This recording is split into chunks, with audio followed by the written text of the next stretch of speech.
Hi, so I'm Noel Warren. I'm a carpenter and CNC operator. I'm not a professional engineer, professional programmer. Nonetheless, I think I'm going to show you something pretty awesome today. So I assume almost everyone here in the room came to Ruby through web development, a few maybe mobile development. But how many of you came to Ruby through 3D modeling? Not too many, I don't think. So this is my case. I use a 3D modeling program called Sketchup, which happens to have a Ruby API. In fact, if you Google Ruby API, the first thing you come across is Sketchup. It's pretty well documented. It has these nice object diagrams and whatnot, and there's a pretty cool community behind it. You can find both the user base and the API extension developers at sketchcation.com. Right, so what am I going to talk about today? I'm going to give you a quick hello world so you sort of get to grips about what this is all going to look and feel like. I'm going to tell you why you should care that SketchUp even exists, warn you about some pitfalls and dangers, and then talk about 3D outside of SketchUp for a moment, if I get time. Right, so here's the hello world. Be ready, Windows is about to appear. Okay. So what I'm going to do is quickly draw a rectangle over here in our 3D model and open up, oh, well, that's lucky, it's just off screen, the Ruby console. So this is basically interactive Ruby, and we have some objects that are exposed to us that come directly from the 3D model. So I'm just going to grab a handle on them. I'm going to get the entities object, which is accessed through SketchUp. Active. Have you ever tried typing when nervous? Active. Oops. Model entities. Right, so we have our entities object, and I'm going to quickly count them. Any guesses as to how many entities are in the model right now? Number 1, 2, several million? The answer is 6, so we'll quickly have a look at them. So we have a SketchUp component instance, which is this guy over here. That's, I think his name is Derek. And a component instance is just basically a group of lots of other entities, and you can nest one inside the other. And we have 4 edges and 1 face, which is what we've just drawn. So I'm going to get a handle on the face by doing, let's see.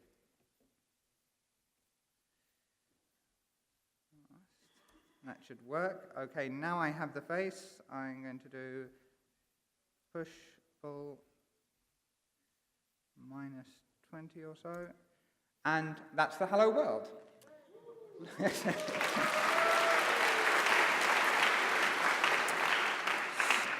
So, why you should care? Money is a good reason, I think. You can develop extensions upon SketchUp and sell them. It's really interesting. This year, SketchUp has launched the extension warehouse, which is basically an app store, and, well, that helps you to market your app better. It also has an inbuilt web browser. They call them web dialogues, so you can really leverage all your knowledge about web development and whatnot.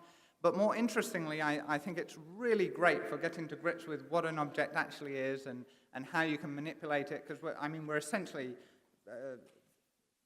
we live in a 3D world. That's how we understand the world. So this really helps you to sort of get to grips with object programming. And I think this is a brilliant... 10.next. If you've never programmed before, it's just not impressive. I've seen this in loads of tutorials. Like, wow, Ruby's so cool. It's only once you sort of get to program other languages you really appreciate how cool it really is. So, pitfalls and dangers. 1.8.6, that's tied into SketchUp. No gems, you have to write your own Ruby extensions. Threads are kind of broken, they behave weirdly. Development is kind of do-it-yourself. Check out Tunnel, it's a dirty little hack. It allows you to execute Ruby code that's in your IDE straight into SketchUp's Ruby. There's no sandbox. This means you'll be playing in a common sandbox with all the other plugins that are available for SketchUp. They can...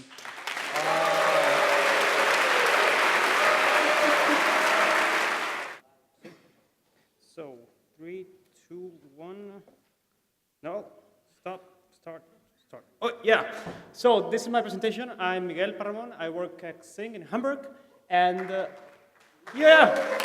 And so I did this one first in Rails Camp like 2 months ago, and that was 20 minutes, and that was called Fast Tough. And right now I have to like do it fast, so it's on speed. Okay, so let's go. It's 20 slides, 20 seconds. Why? Okay, I've been like with computers since I was 8, and I found out that I spent a lot of time like typing and doing and moving things around, and was like making me waste my time. So I wanted to make things faster, and I just started really doing that like 5 years ago. And I found some nice stuff, and I'm going to show it to you, okay? Ruby related, not so Ruby related, but we'll get there. First of all, Ruby 2.0, okay? We're using Ruby 193 at Xing. I don't know if I can say that, but there it goes. And I'm using Ruby 2.0 for development, and it's like 20% faster for booting up. There's some stuff with your gems and the way the path is traversed and stuff. And when Rails loads, that's fast, so use it. Also, garbage collection tuning. Okay, I don't know how this works really. There's this guy called Boosty, and he'll tell me about it. But I put that on my ZSH, and that makes it like 33% faster, I think, or something. There's a link there. I will give, well, the whole slides are on my blog, so you can go and you can check the test, and then you can like comment on it and tell me if I'm wrong.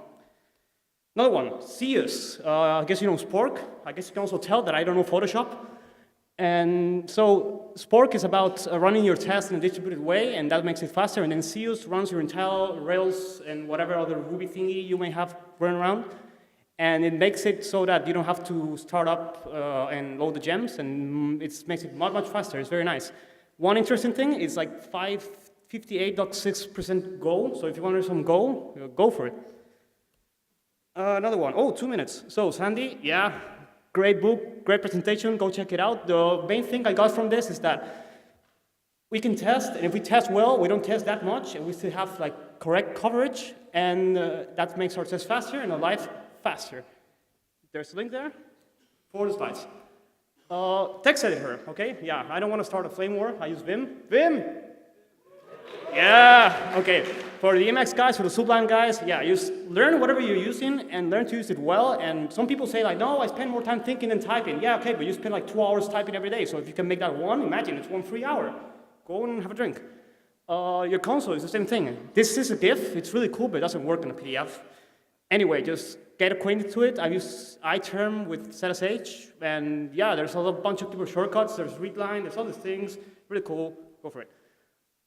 Keyboard shortcuts. There's Steve Losh, he's a guy from the Python community, I think, and he made that amazing blog post about how to maximize your keyboard speed by shortcuts and changing stuff around, like putting escape into the caps lock key. Really nice. Go and read it, and then come back and we can talk about it. If you still have mice problems, yeah, Shortcut. It's for Mac only, but it makes it through the accessibility resources of the Mac thing. It lets you control the computer with the keyboard. Really cool. Oh. So, Grid. This is for moving screens around. Deprecated apps, abandonware. If you want it, tell me, I can give you the app. Yeah, and then I'm now straying away from the whole Ruby thing. Okay, yeah. And the main thing is that I found that the more I customized what I was doing, the slower it made me, because I need time customizing it, time learning my customizations, and then I change computer and it's all gone. So now I'm going the step the other way around. I'm removing my customizations. I'm learning the defaults that come into everything, like Unix, Linux, Mac OS, and I feel like, yeah, this is like standing on shoulders of giants. You know, those people are really intelligent people, or at least people that have been working with it for a long time.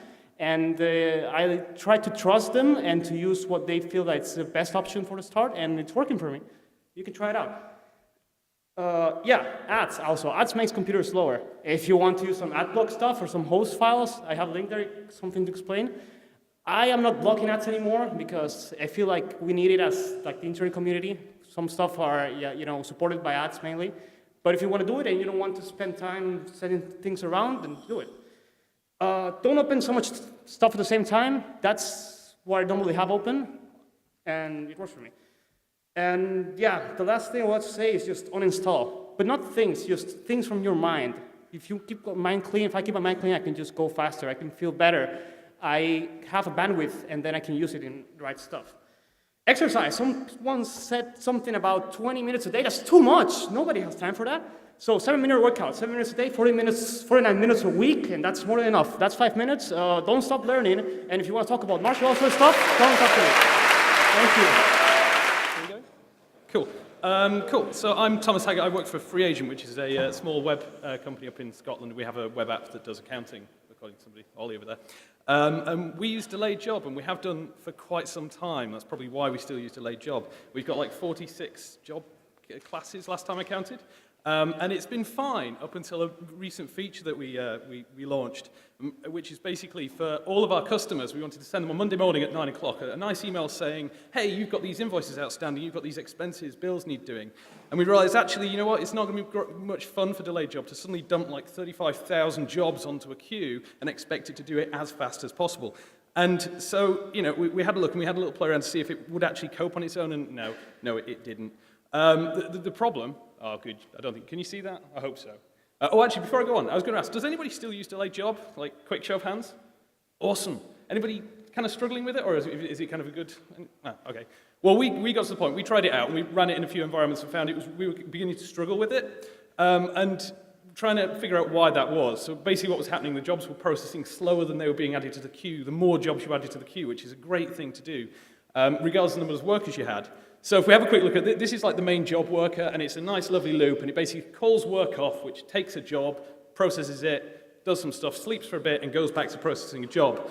The problem in this, the line that I've highlighted, work off, has a key problem, and that's what's the job to actually process. And there's a bunch of different things that go to deciding what the next job for a particular worker is to process. And it's the job that has the highest priority of the set. Is the job ready to run? Has it got a future dated timestamp, stuff like that? Is it locked by another worker? We want to ignore if that's the case. And are we in a race condition with another worker that's doing the same thing? We have to be very careful about how we lock access to it. So the default active record, so we use the active record backend for it. And the default way that this does it with SQL. SQL has the answer. And that's the answer. And it turns out that the more, well, it's pretty epic actually, even just to look at it and figure out what it's doing. But it turns out that the more items you put in the queue, the longer this takes. And so, I mean, we did a couple of sort of synthetic benchmarks, and we found that on a reasonable machine, it started taking 300 milliseconds in MySQL. And this is just MySQL, just to run that query when you started having sort of tens of thousands of items in the queue, which is not ideal. So what's the reason for this? We had a look. So, the reason is you've got a head of a queue. This is how a queue works. You've got the head, that's the next job to do, and you've got all of these workers. And Free Agent has grown from a very small app to a pretty big app. So we've added more and more workers, and they're all going for the head of the queue. That's what they want to know, right? So we thought about this. So what I did is I extracted out the actual SQL, as you saw before, and dropped it into like a little benchmarking system and thought, well, how is this affected by the number of workers, and what kind of efficiency, what kind of scaling we're getting from the number of workers? And drew some pretty graphs that are very non-scientific, just illustrative, really, of the problem that we're seeing. And we found this, just to really go through it. Each line is basically a number of parallel consumers running the same query over and over again with a very simple workload. And what you find is, so the one with one consumer, the red line at the top, it goes. The interesting thing about it is, as the queue empties, so what's happening here? We've got the rate that jobs are processed up on the y-axis, and we've got runtime on the x-axis. So as the job gets emptier and emptier, this is with like, I think 10,000 jobs on the queue. As it gets emptier and emptier, the query goes faster and faster, so the run rate of this query goes faster and faster, which is not great. What you actually want is a horizontal lines here from predictable scaling. This is not predictable. The other problem that you've got, obviously I don't know if you noticed, but the more workers you add, so as these other lines, these are the runtimes per worker, the more workers you add doesn't actually reduce the amount of time it takes to clear the queue. All of the workers get to the same point at which the queue is empty. This isn't great. So we're getting to the point where, and there is a caveat that this is simple work, so there's obviously where you've got very complicated work, this doesn't quite apply, but this isn't great. And it turns out there's a kind of universal fact that databases, I've just said that. Databases don't make good queues because of the various locking and transactional things that go on inside. They're not great.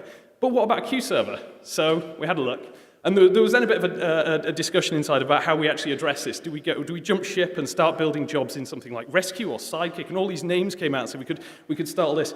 But being the ops person, the person responsible, if it goes wrong, I thought, no. I want one way of doing jobs, please, and I want it to work well.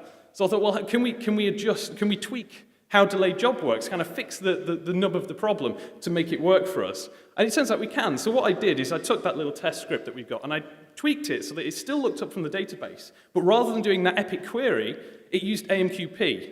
I'm not going to go into AMQP. Oh. Too long. Hey, my name is Daniel Scherbeck. I work at Zendesk with a few other guys who are also here today. I want to talk about a part of Rails that I think has received too little attention the last few years. That's Action View. Basically, we haven't really changed the way we use Action View since basically Rails first started lots of years ago. And I think that's a shame because it's often one of the problematic areas in the apps that we've been working on, in my experience. So I want to propose a solution that we've come up with at Zendesk and that we've extracted into a gem, and we're using this in production. But first, it's called Curly. You can go on GitHub and watch it, but I'll try to introduce it here. First, I just want to say that this is the basic structure of ERB. You have the controller, it sends some variables to the template, and it gets the output back. This is the same way that Hammer works, basically. So there's no real difference in design there. So what we propose is that we have like two parts of a view. We have the template, and we have a presenter. Those match up with the structure and the logic. So this is a pretty typical EAP template. You have some Ruby in there, you have some HTML in there. If this had been HAML, it would be the other way around, but it would still be basically the same, right? You have this mash of Ruby and HTML, and if a front-end guy was to go in there and fix stuff, it would be kind of confused. This is the same in Curly. It looks a lot like Mustache or Handlebars if you use that, and that was a major inspiration. But really all the logic is gone. It's been moved into the presenter, and I'm sorry that I used the name presenter, but it sort of fits. This is basically the way that we break structure away from logic, and it has a number of benefits. The first benefit is that the templates become much more readable. A front-end person can go in, change it, add CSS classes, whatever they like to do, and just keep these small variables around. It's very, very easy for front-end people to do. Secondly, we can use all the knowledge and experience we have in editing normal Ruby code. You can use private methods. You can use everything. This is just normal Ruby. It's being executed in a way such that all the normal stuff you would do in ERB is still being executed. You can call render, you can call content tag, link to, whatever. So one of the benefits this yields is improved testing. So I don't know about you guys, but one of the areas that I find hardest to test in Rails apps are views. Sometimes it's just because, well, it doesn't make that much sense to test the views. But oftentimes it does, but it's just too difficult. So this is the way you test a view in ERB. You render the view with all the variables, and if there's some logic in there that you want to test, you'll have to parse through the view afterwards to figure out what the hell happened, and if that matched your whatever you expect it to be. But it's kind of tedious. You have to kind of parse the string you get back. It's not really optimal. You can do the same in Curly. Intentionally, we didn't change that, so all the existing view tests will match an EFB template or a Curly template. No problem. But you can also test the presenter directly. So every time you have a template, you have a matching presenter in app presenter. So post show would be post : show presenter as a class name. You can just instantiate that and test the method on it directly. So I think that's a major benefit. Because it's just methods, you know, you call them, you return values, it's great. So what you want to do is you want to test the logic, not the structure, and Curly enables you to do that. I believe there are other libraries for doing such stuff. Steve Flapnick has Draper, which is a decorator library. also works really well, didn't quite fit our needs, and isn't quite as well integrated into Rails as Curly is. But we are using Curly for a bunch more stuff. Fragment caching is made much simpler by the fact that you can define caching logic in a presenter as a method. Yeah, you can use private methods, delegation, everything to clean up.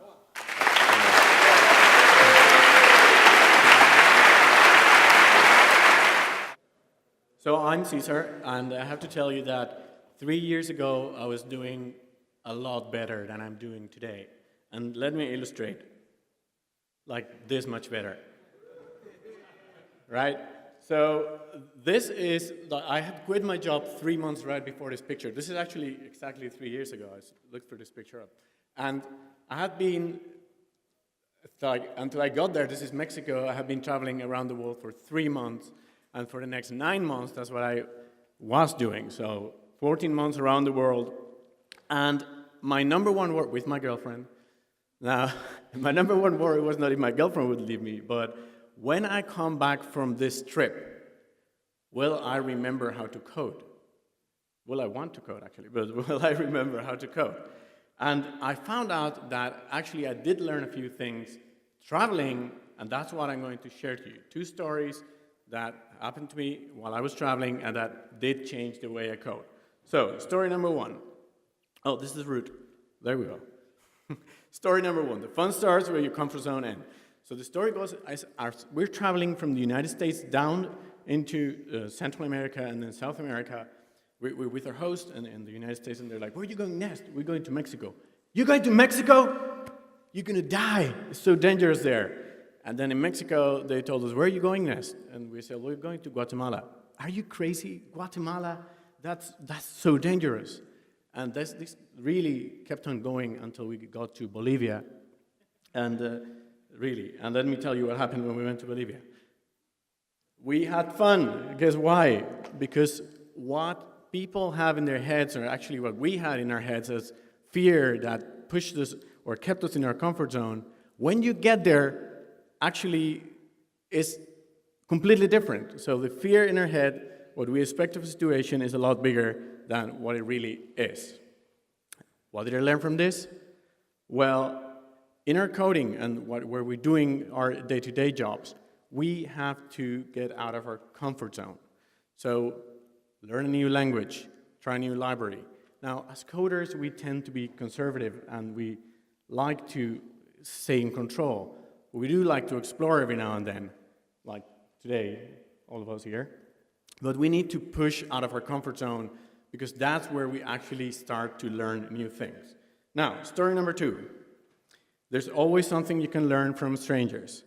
So we booked this trip. This was also in Mexico, and we booked this trip, and we were going to the mountains, and we hired a mountain guide, and we made our way to the village, and we went to the ranger's office, and there was this lady sitting there, and we're like, hi, we're looking for our mountain guide, and really you have to picture us. We had like a Gore-Tex boots on, like multi-layering, wickering, woolen thing on, like the works, everything on. It was 5 days in the mountain. And then, so let me show you who our guide was. This lady was our guide. And I was so worried. I actually read on the internet a lot about layering. And this lady, she had like 3 blankets on. You can see she has a blanket around her neck and 2 more, and actually a plastic thing also. And she had this setup that really worked for her. And she had like this plastic shoes. And she was also a shaman as well. So she taught us about the herbs and, well, all these things. And I learned, well, here I go, like thinking that I'm going to be so cool with my Gore-Tex and stuff. And she just did the same thing with 3 blankets. Now, what did I learn? I learned that we can always learn from others. We can always learn from others. We've had a few talks that said that here today. We had people that said, well, we can pair program with a newbie, that you're going to learn from that. You can read someone else's code. You can go to a hackathon. You can go to a coding dojo. And you're going to learn from all of those experiences if you have the mindset to learn from them. So, wrapping up, 40 seconds left. If programming or a programming language can change the way we think, and that is going to change the way we code. Having experiences outside of our coding life and pushing our horizons and our limits is also going to change the way we think and the way we code. Therefore, try to get out of your comfort zone, try new things, meet new people, and your code will get better. Thank you.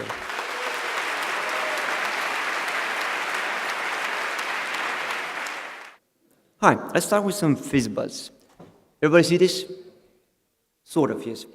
Let's see. Wow, that's not nice. All right, Fizzbuzz. We have a pretty simple code here. It's like we have a model called Fizzbuzz. We have a call method. Return fizz if n is divisible by 3. Let's open up the specs. Right. Specs are pretty simple. Returns fizz with numbers divisible by 3. We code with 3, 9, and 27, and we check the results.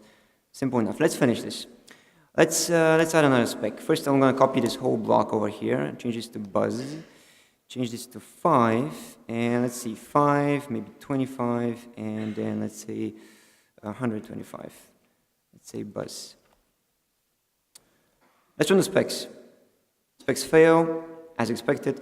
Let's split this code over here, this if clause, and put a else clause, else if n. Go with the buzz, right? So far, so good. Let's go with the Fizzbuzz. Copy this block, put a Fizzbuzz divisible by 15. 15, 225, and let's go with 226 and say that this should not equal Fizzbuzz. Test fail? Yep, everything is all right. So let's copy this line here, put a 15, oops, 15 I said. Put an else, and put a Fizzbuzz. Test pass? Yep, everything is fine. Well, let's see, what can we do here? Let's focus on the specs a bit. I want to change this. I want to change this to, let's say, test. I just want to extract this here. Test with an N, put this here with an N. And this is a pretty bad name, actually. I don't like it. Maybe example? Maybe example run. Something like that. I don't know. Well, it's sort of okay. I guess good enough. Now let's see. I can sort of refactor this a bit, maybe. Change this like this. Go back here. Put an initializer. I can maybe just make this a class. And I'm going to stop because I'm running out of time and it's time to talk a bit. Hi, my name is Andrew and I have no idea what's happening. How do I click this? What?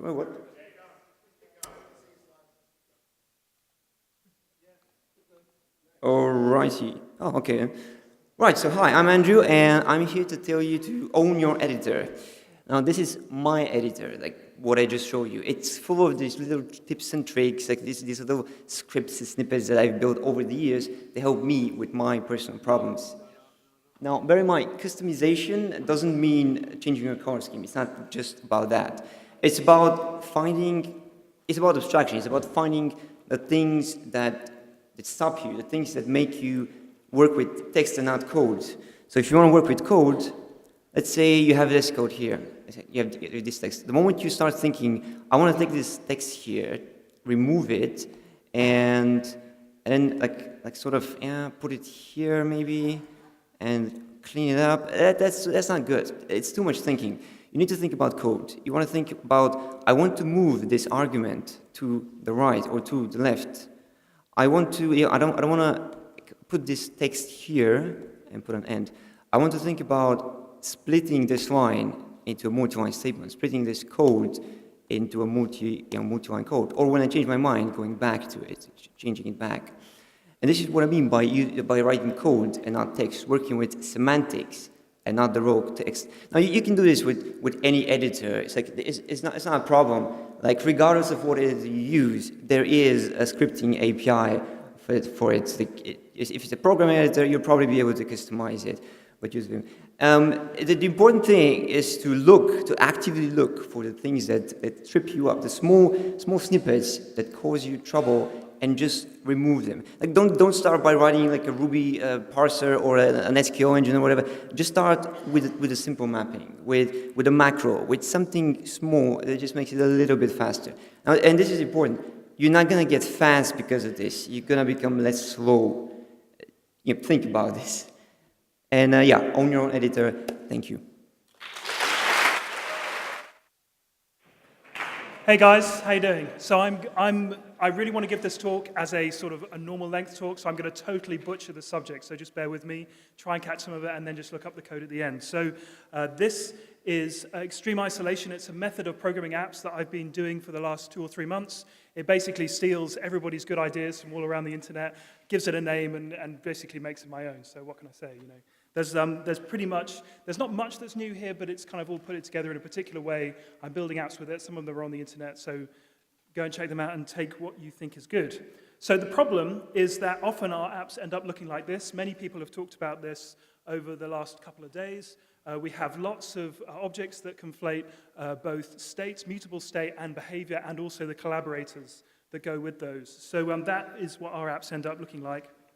A couple of ways of solving this, and a couple of ways that we can make our apps more structured. One is the actor model of concurrency, which I picked up from Gary Bernhardt, which is the concept of separating arrangement of objects and the work that they do. So we might have objects in our system that look a little bit like this.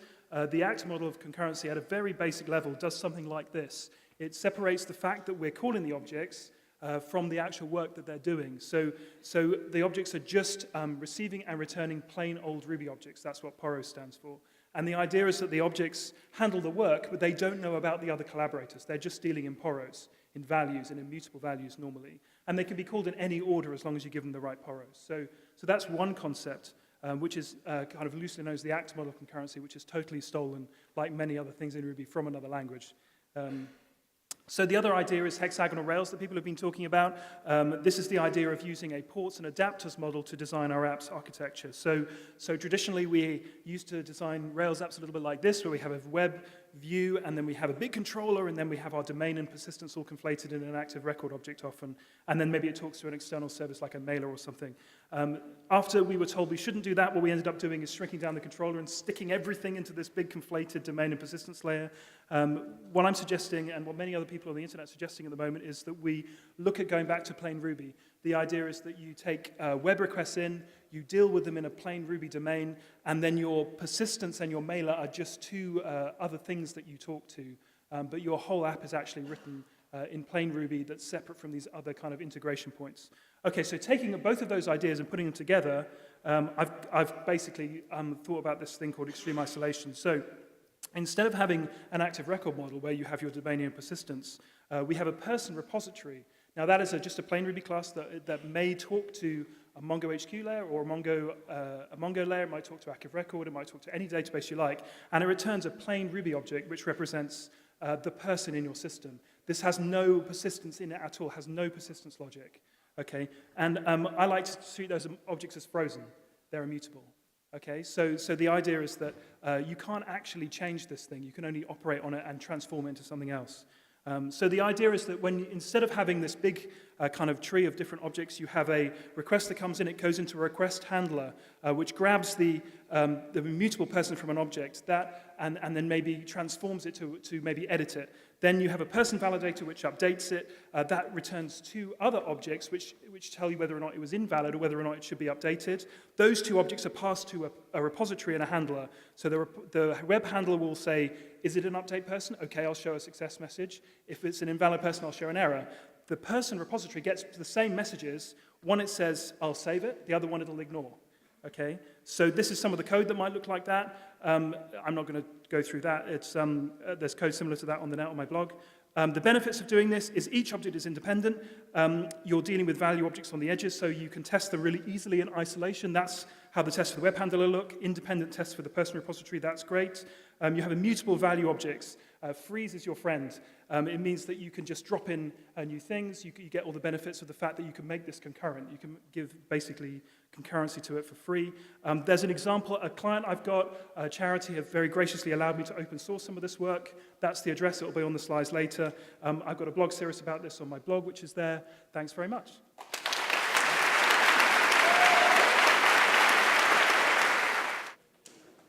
All right, countdown from 1, go. Thanks for having me. Actually, I do have 2 messages for you today. But first of all, I would like to thank Jeremy Walker, who was essentially responsible for me being here, because I did all this, and so here I stand. Thank you, Jeremy, wherever you are. The thing I would like to stress about me for the moment is I like training with my dog, not training my dog, but training with my dog, and working with Ruby.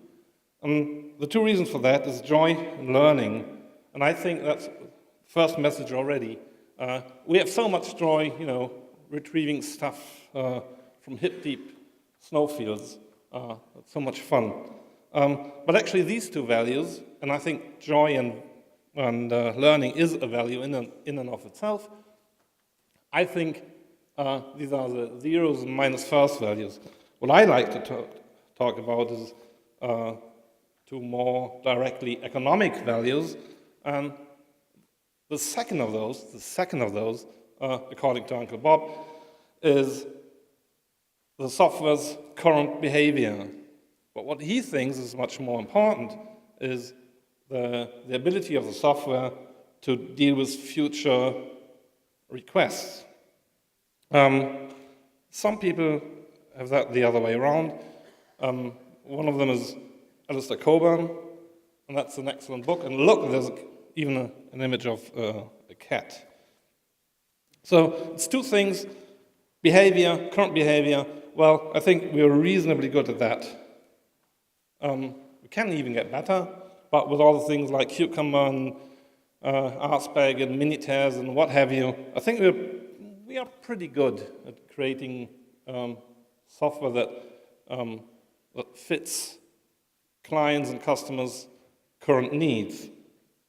I worry a bit more about the primary value. Who takes care of that? Honestly, I don't know. Should we let code writers do that? Probably not. But who else? Testers? Maybe people like me. I am a tester. But I don't actually know. And I would like you to think about that when you get back home from this conference. Think about what can we do to improve our system's ability to deal with future requests and future use cases of that software. Or even better, talk to me at the party tonight. I would appreciate that. Anyway, Twitter handle, email address. The slides are already up, at least the second to last version, I admit. So back to the joy of learning. I think training and rest is not the interface. It's actually having a rest, relax. That's what gives you results. That's certainly important for dogs, but I think it's also important for humans. So do that as well. Train, and then relax, and then you get results. And if you then also think about the ways to improve your software system's ability to cope with the future, well, rinse and repeat. Thank you very much.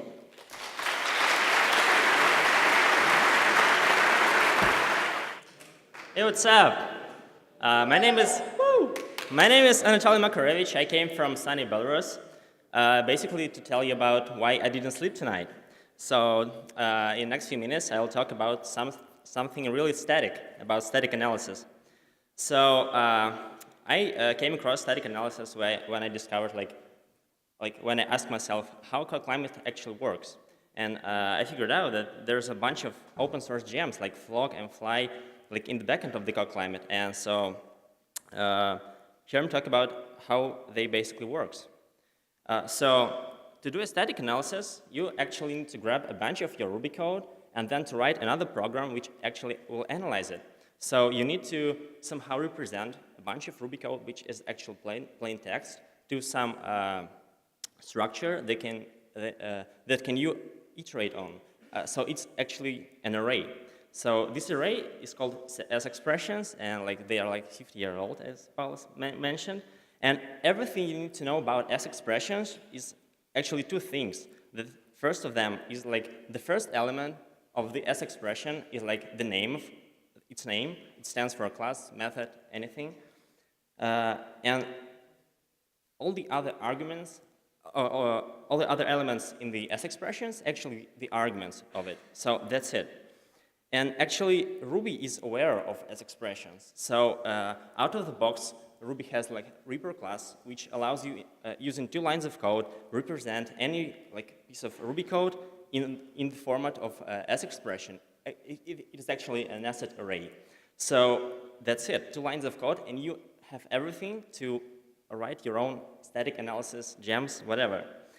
And yesterday, I was so impressed by Sandy Matt's talk, and I think if can I do the actually implement a static analysis gem for checking these simple rules?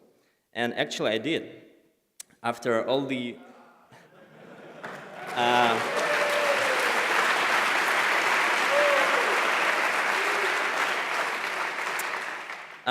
thanks. Actually, I did it like after 4 beers and volleyball, so don't blame me if it's somehow like messed up, but you can blame me right now. The internet is down, so you can install it. What it does right now, it just shows you the percentage of like classes, method, and method calls, which are like based to the Sandy's rules. So that's it. Yesterday I turned 25. I think it's the best birthday ever. Thank you very much.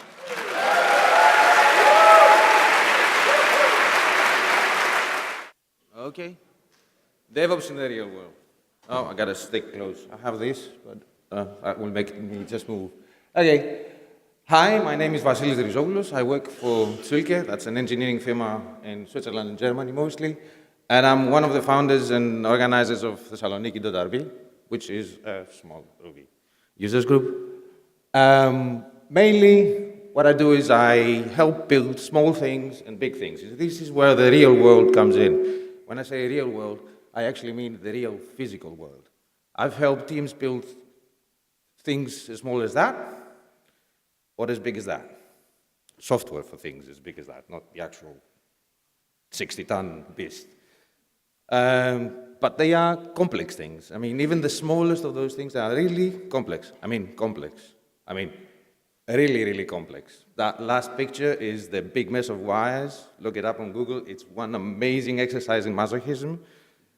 And that's where DevOps comes in. So I'm going to take it very quickly out of the way. Keep using that word. I don't think we actually know what it means exactly, apart from, in my mind, being the actual bringing together of all disciplines, the development, the skills of both developers and ops people in one team together so that they can work about it. So I'm going to leave DevOps aside, although I put it on the title, and do the distinction of 2 things where DevOps methods actually work in our daily life. So let's talk about project infrastructure. Project infrastructure is, well, all these things. Application lifecycle management, fancy words for backtracking and requirements management or whatever. Version control, your build systems, your test systems, everything that runs in order to facilitate one thing. Everything that facilitates communication between your team, your stakeholders, all of that. Those are servers that actually need to run, and you need somebody to, take care of them so that the team can work and communicate. So what are the weapons of choice? Chef, virtual machines if you want, and a good ops engineer. I mean, having chef recipes doesn't mean that you don't need somebody who actually knows how to set up these things and make them run reliably. And then there's the other side of the pond. Then it's development infrastructure. Well, this is about 1/3 of my daily life. My environment has 3 C compilers, 2 of them cross-compiling, Java, C#, Ruby, 4 readers, 4 IDEs, 6 editors, and, well, Edge managed to get out, but I'm still on Windows. Ouch. Yeah. So how do you keep that when one side of the room goes, it doesn't work, and the other one goes, works for me. So yeah, how do you do that? How do you actually handle when everybody does whatever they want, put the settings whatever they want, and then, so what's the word here? The word here is consistency. We need to keep our environments consistent across developers, across deployment, across development environments, staging, testing, all of that. How do we do that? Well, that's how I get to work with Ruby when I work in embedded teams. Rake, Vagrant, Chef. Okay, this is a lightning talk, so we won't get into details. Just keep this, communication and consistency, sanity preservation. Thank you.